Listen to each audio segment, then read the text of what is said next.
So I want to just describe, for the sake of describing it, and for myself maybe, what the steps are that I'm doing to cut this thread.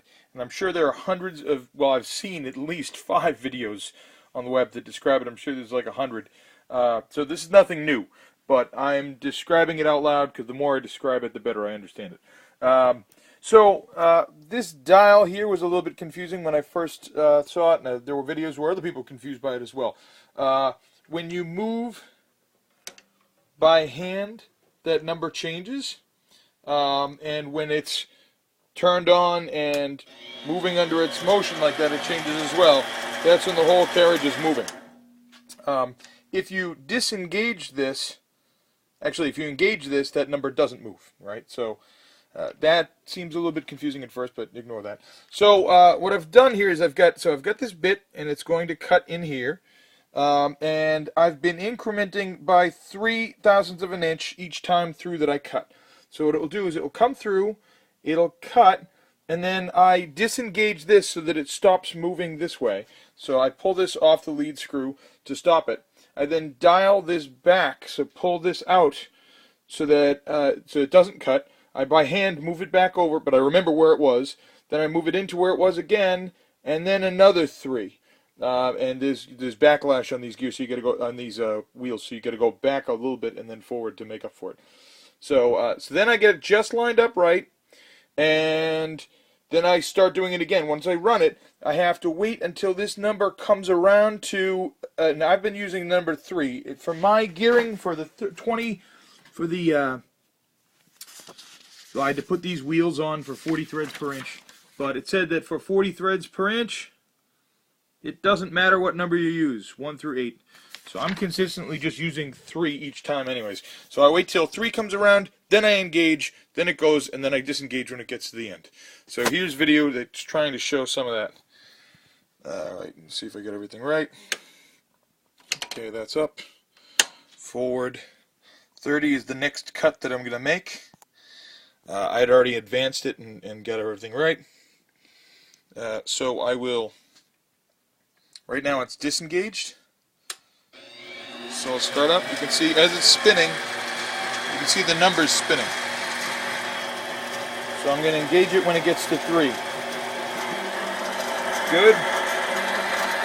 You won't see my hand disengage, but I'll disengage when it gets to the end down there.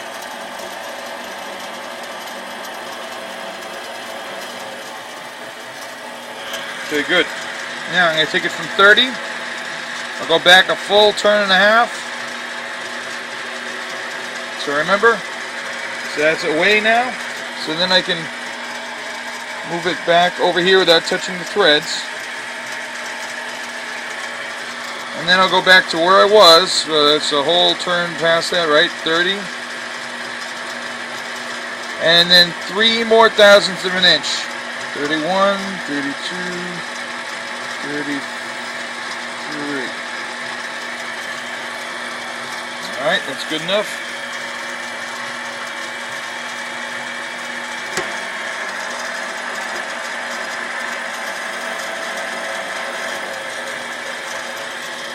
Was it 33?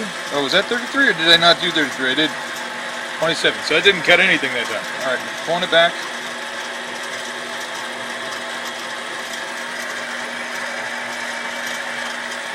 Okay, so let's try this again. So go to 30, 33.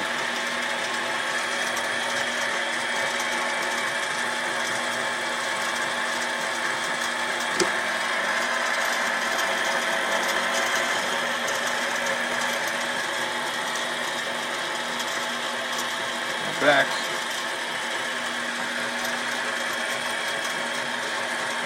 Let's get back further just to make sure I'm not.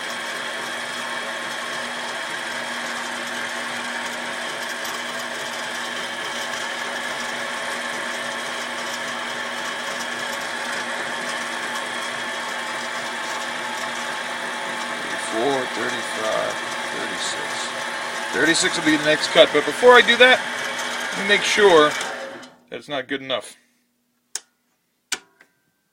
Okay, so I'll move this way out of the way.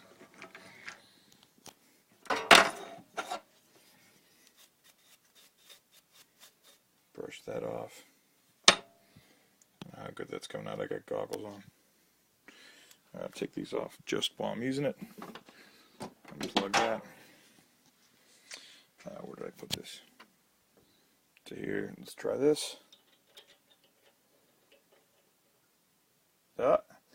It can screw on tightly, even tightly enough that I could almost turn the spindle there, but I want it to go further in. So I'm going to go deeper. Cool. Anyway, that's the process. I just keep doing that, and hopefully that will get down to the point where it matches the thread on that. Excellent.